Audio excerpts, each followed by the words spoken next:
Humura Burundi est un magazine qui sert de pont entre les Burundais en exil et ceux restés au pays à travers des informations bien fouillées concernant tous les domaines de la vie du pays.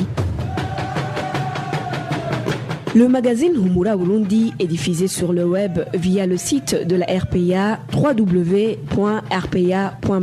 Humura Burundi. Bonsoir et bienvenue dans le magazine Humura Burundi de ce 19 septembre 2019 dont voici les principaux titres. Le régime de Pierre Nkurunziza continue de convaincre certains politiques en exil de rentrer au pays. Il y a quelques jours, l'ombudsman a rencontré ce qu'il appelle opposition pacifique en dehors du pays. Un manque de médicaments de tuberculose s'observe dans certains districts sanitaires de Ruyigi. Vous allez également le suivre dans cette édition. À la fin du magazine, nous avons un invité. Le directeur de la radio publique africaine est de retour après sa mission en Europe. Là-bas, ils ont parlé de la crise burundaise. Et J.D. Mero assure la mise en onde. À la présentation, c'est Emileni Basumba. Les détails, c'est dans quelques instants.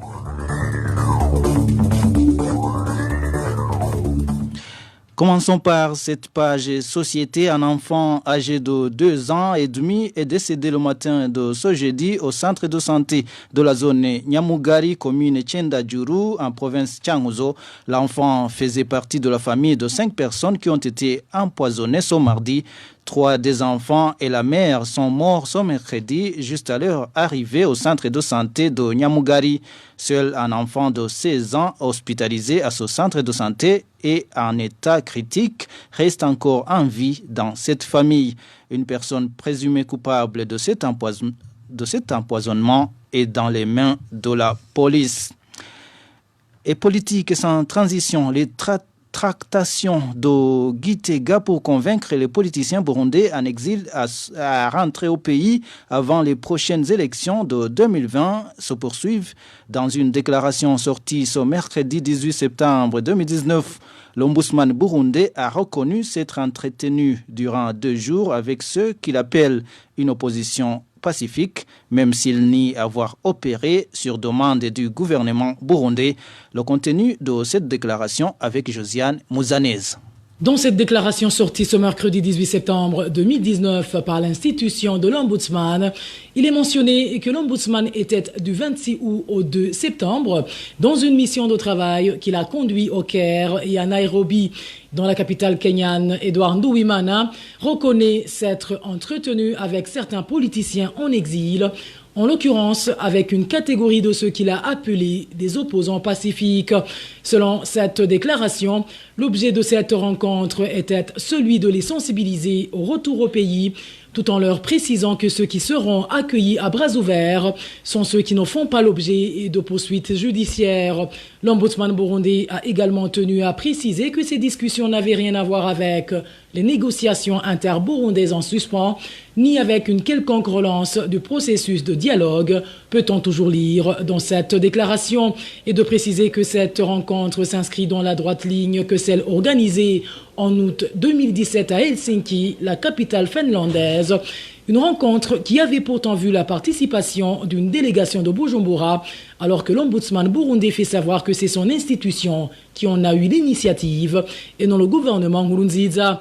De leur côté, ces hommes politiques présents à cette rencontre ont présenté quelques doléances, entre autres le rapatriement en un seul groupe de tous les opposants politiques, la levée des mandats judiciaires émis contre certains d'entre eux, ainsi que la disponibilisation d'une unité propre de sécurité une fois rentrée, des revendications qui ont pourtant été balayées d'un revers de la main par Edouard Nduwimana, qui a tenu à leur rappeler que l'une des priorités du moment est la préparation des élections de 2020 et de conclure la séance en leur informant que c'est la toute dernière fois qu'ils se revoient, du moins avant les prochaines échéances électorales. Poursuivons la page politique. Le parti MSD se réjouit des conclusions du rapport de la commission d'enquête des Nations Unies sur le Burundi présenté ce 17 septembre 2019. Dans un communiqué sorti hier, le parti MSD recommande à l'Union africaine de sortir de sa léthargie face au pourrissement de la situation politique au Burundi afin de mener une action conjuguée avec les Nations Unies et la communauté internationale pour prendre le relais du facilitateur Benjamin Mkapa et trouver une issue à la crise burundaise. Suivez plutôt Maître François Nyamoya, c'est le secrétaire général du parti MSD. Le parti MSD a retenu du rapport de la commission d'enquête 4 points essentiels. Le premier point, c'est que cette commission a recommandé à la communauté internationale, à l'Union africaine, les Nations unies, de tout mettre en œuvre pour assurer la tenue d'un dialogue interburundais inclusif afin de régler la crise politique. Le parti MSD se réjouit parce que cette recommandation rejoint l'appel que plusieurs fois le parti n'a cessé d'adresser justement à ces organisations et à la communauté internationale. En particulier, les Nations Unies et l'Union africaine disposent de tous les moyens, notamment l'arsenal juridique, d'imposer la tenue de ce dialogue que tout le monde appelle de ses vœux, y compris, et c'est en fait rarissime, le Conseil de sécurité à l'unanimité. Ça, c'est le premier point que nous retenons de ce rapport. Le deuxième, c'est que la Russie a appelé l'Union africaine à s'occuper de la situation du Burundi. Un tel appel de la part d'un membre très influent du Conseil de sécurité est vraiment une opportunité pour l'Union africaine de sortir de sa léthargie face au pourrissement de la situation politique au Burundi. Ça, c'est le deuxième point. Le troisième point important, c'est que la Tanzanie a soutenu les conclusions du rapport et cela témoigne de l'extrême gravité de la situation au Burundi parce que ce pays fait face aux effets immédiats de la crise au Burundi. Chaque fois qu'il y a une crise au Burundi, c'est la Tanzanie qui en prend le premier en pleine figure. Donc c'est très important que la Tanzanie ait soutenu les conclusions de ce rapport. Ça veut dire qu'elle reconnaît la réalité de la situation burundaise. Secrétaire général du Mouvement pour la solidarité et la démocratie. Droits de l'homme sans transition. L'organisation Human Rights Watch demande que le mandat de la commission d'enquête soit renouvelé. Selon le directeur de Human Rights Watch en Afrique centrale, cette commission a pu confirmer ce que Human Rights Watch soupçonnait sur la disparition de Marie-Claudette Kwizera de la Ligue ITK. Suivez plutôt Lewis Mudge, c'est le directeur de Human Rights Watch en Afrique centrale. C'est quelque chose qu'on a soupçonné depuis longtemps que Marie-Claudette était tuée par les agents d'autres cas qui étaient tueries qui est eu au Burundi depuis les crises déclenchées en 2015. Peut-être c'est un peu naïf de demander aux gouvernements qui ont commis ces actes eux-mêmes de rendre justice, mais en principe c'est quelque chose qui doit être fait. À la fin de notre document, on a dit que la chose plus importante, c'est le mandat de la commission d'enquête d'être prolongé.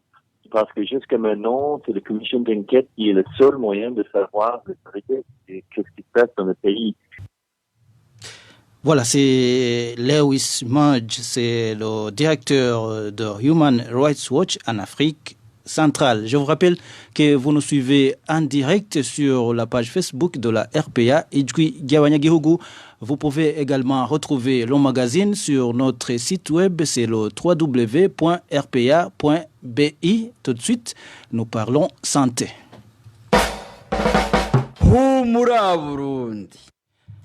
Manque de médicaments pour le traitement contre la tuberculose dans certains districts sanitaires de la province Ruyigi. Certains agents de santé indiquent que certains districts manquent de médicaments de première phase, tandis que d'autres manquent ceux de la phase suivante.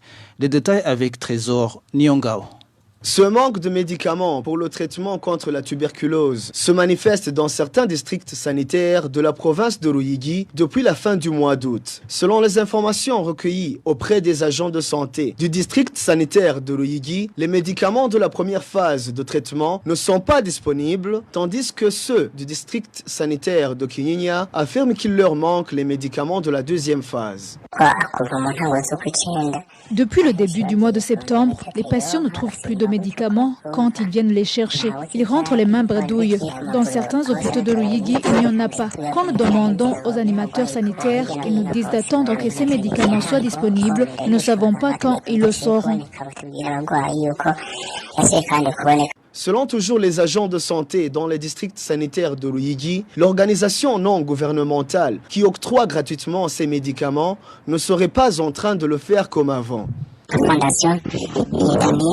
La fondation Damien, qui donne ces médicaments, ne le fait plus comme avant à cause des mésententes avec le gouvernement du Burundi. Quand les patients ne trouvent plus des médicaments à l'hôpital, ils ne reviennent plus. Ils décident de rester à leur domicile. Pierre Minani, médecin directeur de la province de Ruyigi, nie le manque de médicaments pour le traitement contre la tuberculose. Il ajoute par contre que ce traitement est donné gratuitement et n'a jamais manqué dans cette province. Merci Trésor.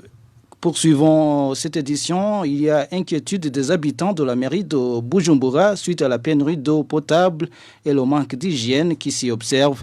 Ces craintes sont beaucoup plus accentuées par la réapparition de l'épidémie de choléra qui prend de plus en plus de l'ampleur.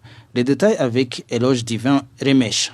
L'eau potable est devenue un casse-tête pour les habitants des zones du nord de la mairie de Bujumbura. Dans les zones Kamenge, Kinama, Chibitoke, Ngagara et Gihosha, l'eau est disponible la nuit seulement, c'est-à-dire de 21h jusqu'à 7h. Les habitants du quartier 9 de la zone Ngagara indiquent qu'il arrive des fois que l'eau sale coule dans les robinets. Notre source dans les quartiers Sokarti et Kaanga de la zone Kinama nous a informé que les cultivateurs de légumes utilisent de l'eau sale qui proviendrait des latrines pour arroser les champs. Même situation dans certains coins de la zone Kamenge. Un manque d'hygiène s'observe également dans certaines zones de la mairie de Bujumbura. À titre d'exemple, au quartier 5 de la zone Ngagara, il s'observe des flaques d'eau sur l'avenue passant par le bal communément appelé Kubaganwa et menant au lycée pédagogique de Ngagara. Dans la zone Giza, les fuites de déchets s'observent à la 10e avenue à partir du numéro 2 jusqu'au numéro 12. Les habitants de cette localité craignent d'attraper l'épidémie de choléra, d'autant plus que ces ordures sont mêlées d'excréments humains. La situation se présente ainsi alors que l'hôpital Prince-Régent Charles, qui possède un centre d'accueil des malades du choléra, continue d'accueillir des patients en provenance des zones du nord et du centre de la mairie de Bujumbura.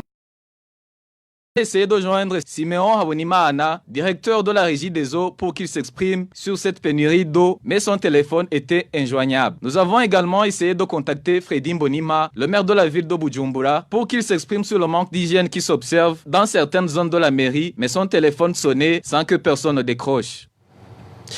Avant de passer à la page gouvernance, il y a une petite rectification dans notre magazine de mercredi. Nous nous sommes trompés. Ce qui a ainsi provoqué des divisions au sein de ces associations.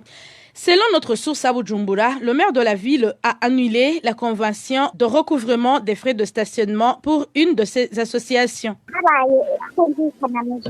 Il y a eu une mésentente entre les responsables de la Sotavebu et ceux de la Sokavebu. Ces deux associations se sont divisées. Sotavebu est resté seul et il y a eu naissance d'une autre association appelée Gabu. La mairie de Bujumbura a ensuite annulé la convention qu'il avait avec la Sokavebu. Le responsable de la Sokavebu, après avoir vu qu'il n'est plus responsable, a créé du désordre en interdisant les taxis vélos de payer les frais de parking. Les conducteurs de taxi vélo indiquent qu'ils ne comprennent pas le silence du maire de la ville sur le désordre qui règne dans le système de recouvrement de ces associations. Ces conducteurs de taxi vélo demandent au maire de la ville de Bujumbura d'agir. Nous ne comprenons pas comment une personne suspendue dans ses fonctions peut causer du désordre dans le paiement des frais de parking sous le silence de la mairie, alors que c'est elle qui a écrit une correspondance annulant la convention entre elle et cette association suspendue. Nous demandons au maire de la ville de sortir de son silence afin que le recouvrement des frais de stationnement soit effectué en bonne et due forme. Emmanuel Nimbona, qui était le chef de la fédération de ces associations, a été suspendu dans ses fonctions. C'est lui-même qui a interdit les taxis vélos de donner cet argent aux concernés. La rédaction de la RPA a essayé de contacter à propos Freddy Mbonima, le maire de la ville de Bujumbura, mais sans succès. La page gouvernance continue des irrégularités autour des per diem destinés aux participants qui ont suivi une formation de recyclage continue à s'observer après les enseignants qui se plaignent de n'avoir reçu que près de la moitié de l'air dû. C'est au tour des formateurs de hausser le ton. Plus de détails avec Walter Quizera. Les gens qui n'ont pas encore eu de per diem sont les formateurs des enseignements de première année du cycle fondamental. Ça fait plus de 2 semaines qu'ils ont terminé la formation dans les différentes communes du pays. Selon nos sources, chaque formateur avait droit à un per diem de 45 000 francs lors de la formation des formateurs et un per diem de 36 000 francs lors de la formation des enseignants, exception faite pour la province d'Omngaro où ce per diem était de 35 000 francs. À présent, ces formateurs n'ont aucune information concernant leur per diem. Ils demandent aux autorités habilitées de suivre de près cette question pour les rétablir dans leurs droits. Merci Walter Quizera. Rendons-nous en Tanzanie. À présent, il s'observe ces derniers temps un phénomène de dépression chez les réfugiés burundais du camp d'Onduta dans ce pays. La crainte du rapatriement forcé serait parmi les causes de ce phénomène. Le point avec Vicky Chris Ninherez. Ces derniers jours, certains réfugiés burundais manifestent un comportement anormal. Les uns présentent des signes de troubles mentaux, d'autres tiennent des propos déplacés ou plongent dans l'angoisse. Autant de symptômes de dépression selon un autre réfugié du camp d'Onduta. Depuis qu'ils ont annoncé le rapatriement forcé au 1er octobre prochain, il y a certains réfugiés qui ont commencé à manifester des signes de troubles mentaux. Lorsque vous vous entretenez avec eux, ils sont hors sujet, ils ont déprimé.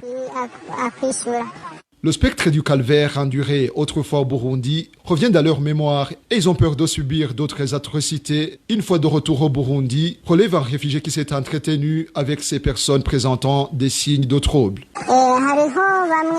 Il y a ceux qui se demandent comment sera la situation une fois de retour au pays car ce qu'ils ont fui est toujours là. Leurs bourreaux sont toujours là et ne sont pas été inquiétés car soutenus par le pouvoir en place. En pensant donc à tout cela, ces réfugiés plongent dans la dépression. Ces cas de dépression sont également signalés au camp de Nyarugusu et Mutenderi. Ils se sont manifestés après l'annonce d'un rapatriement forcé imminent. Merci Vicky Chris Ninherese. Nous vous l'avions annoncé dans les titres. Nous avons un invité. Bienvenue sur ce plateau, monsieur le directeur. Merci. Bob Rugurika, vous êtes le directeur de la radio publique africaine, la radio à laquelle justement appartient le magazine Humura Burundi que les auditeurs sont en train de suivre en direct sur Facebook. Vous êtes de retour après avoir visité plusieurs pays européens. Vous aviez un agenda bien précis et par exemple aux Pays-Bas, vous avez parlé de dictature. Effectivement, ce mois de septembre a été une très bonne occasion pour la RPA, mais en particulier aussi pour les défenseurs des droits humains, les journalistes, et pour parler du Burundi, pour faire le plaidoyer dans le cadre de la crise burundaise qui perdure. Comme vous venez de le dire, effectivement, aux Pays-Bas, tous les 12 septembre de chaque année, la société civile, et avec l'appui du gouvernement, ils organisent des événements à travers tout le pays, tous les Pays-Bas, des événements intitulés « La nuit de la dictature ». Il s'agit donc des événements pendant la nuit, des organisations, des chercheurs, des universitaires, des membres du gouvernement se réunissent dans différents coins du pays où ils essaient de débattre sur les dictatures dans le monde. Donc cette année, ce 12 septembre, donc à Amsterdam, j'ai eu le privilège d'être l'invité de cet événement. Donc vous comprenez que la crise burundaise était au centre des débats. Alors, en long et en large, j'ai eu l'occasion d'expliquer à ceux qui suivent de près la situation du Burundi, aux différents décideurs néerlandais, la situation qui prévaut aujourd'hui au Burundi, parce que quand même ce qui a été constaté, ce qui est intéressant, c'est qu'à l'unanimité, tout le public dans la salle était unanime que le Burundi aujourd'hui, c'est une dictature. Donc, en long et en large, j'ai eu l'occasion d'expliquer les différents crimes commis par le régime dictatorial du CNDD-FDD, mais aussi j'ai eu l'occasion d'interpeller les États occidentaux, notamment les Pays-Bas, mais en général l'Union européenne par exemple, pour leur dire que c'était inconcevable qu'il y ait une incohérence au sein de ces États, parce que par exemple, vous le savez, le Burundi est sous sanctions européennes, mais un pays comme la France vient d'annoncer la reprise de la coopération, et surtout ce qui fait peur, c'est que c'est pas dans n'importe quel domaine, c'est dans un domaine extrêmement sensible qui est la sécurité. Donc j'ai eu l'occasion vraiment de leur demander de revoir leur diplomatie, de revoir comment être cohérent envers leur politique, et surtout de voir comment ils peuvent harmoniser quant à leur conception sur les dictatures.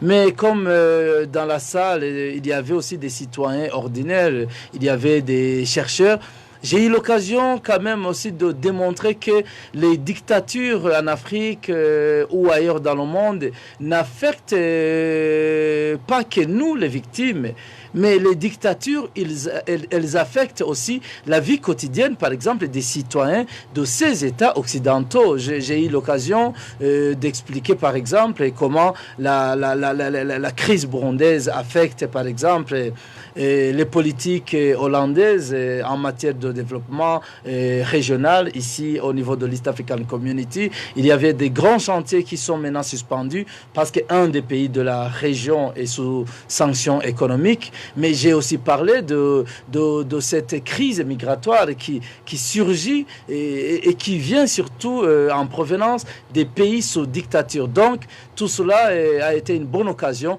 pour interpeller quand même la communauté internationale afin de vouloir garder un œil vigilant sur ce qui se passe au Burundi.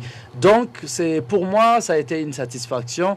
Et surtout que j'ai eu l'occasion de plaider quand même pour les demandeurs d'asile burundais qui vont en Hollande, fouillant l'exil, donc la dictature burundaise, mais qui peinent à obtenir par exemple des papiers, qui peinent d'être régularisés. Et malheureusement, certains sont même arrêtés et détenus dans des centres fermés. Certains fuient la seconde fois, donc ils fuient le Burundi, ils arrivent aux Pays-Bas, et aux Pays-Bas ils sont maltraités, et parce que certains sont arrêtés, détenus, ils décident encore de fuir la seconde fois vers d'autres pays. Donc ça, j'ai dit quand même que c'est inconcevable que au niveau des Pays-Bas, un pays qui se veut être modèle des droits de l'homme, puisse quand même livrer, dans certains cas, vous savez, ils ont déporté des Burundais. C'est synonyme de livrer les victimes d'une dictature aux loups, qui sont ces dictateurs. Donc, là, ce qui était intéressant, c'est la façon dont le public, quand même, a applaudi sur ce sujet.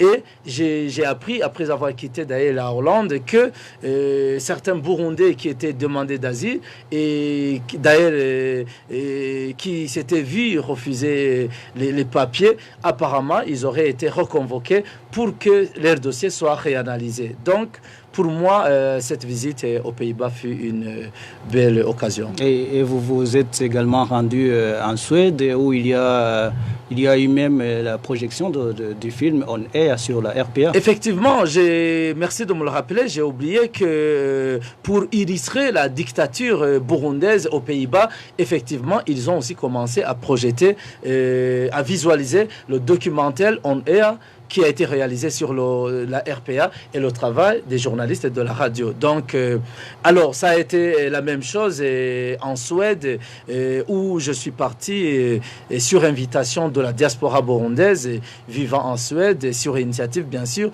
d'un Burundais, mais qui a travaillé avec pas mal d'autres Burundais vivant en Suède. C'était aussi une bonne occasion, mais là, ce qui m'a frappé, c'est que j'ai réalisé quand même que malgré la tendance de voir que les Burundais sont en train d'être démobilisés suite à cette crise qui perdure, j'ai été frappé quand même par la détermination de ces Burundais vivant en Suède qui aujourd'hui, dans leur diversité, vous le savez, aujourd'hui les Burundais, il y en a qui proviennent de différents partis politiques, il y en a qui proviennent entre guillemets de différentes ethnies, et il y a qui aujourd'hui proviennent de différents mouvements armés qui ont annoncé la lutte armée contre la dictature de Bujumbura. Ce qui était frappant et qui était émouvant, c'est cette détermination aujourd'hui qui les unit. Donc aujourd'hui, on les voit avec la volonté de se mettre ensemble dans leur diversité et d'essayer de trouver ensemble la solution durable pour que le Burundi redevienne un pays normal, pour que le Burundi puisse avoir encore des autorités, des dirigeants dignes de son nom. Merci beaucoup, Bob Rugurika. Merci d'avoir répondu. C'est moi qui vous remercie. Merci d'avoir répondu à notre invitation pour nous parler de votre visite en Europe, où vous avez justement parlé de la crise burundaise. Je rappelle que vous êtes le directeur de la radio publique africaine, RPA en sigle. Merci à vous, chers auditeurs qui nous avez suivis. Emiliani Basumba, je vous présentais ce magazine du 19 septembre 2019. Je vous souhaite une meilleure soirée chez vous.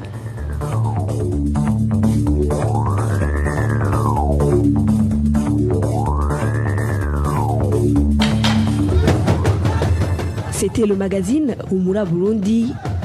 Un magazine campant pour relier les Burundais en exil, et ce toujours au pays, à travers une information de qualité.